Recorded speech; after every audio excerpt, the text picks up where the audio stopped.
কবি এম হানিফার কবিতা যাওয়া আসা। ভবে কেউ যায় কেউ আসে, তাতে কোনো বিরাম নাই। শুধু দিন যায় কথা থাকে, তবে কে কাকে মনে রাখে? স্বার্থপর আর নিষ্ঠুর দুনিয়ায় মায়া ভালোবাসাও যেন নকল। রোগ বালাই আর বিপদ এসে তো দেখায় চোখে দিয়ে আঙুল। জীবন আটকে থাকে ভবে ভাই, কেবল ওই আয়োজন মায়া জালে।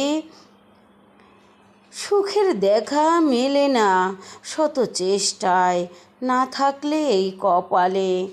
আপন হয়ে যায় দ্রুত পড়লে কোনো বেকায়দায়। এই জগতে চিরদিন আপনাকেই কেবল সুযোগে আপন কাদায়।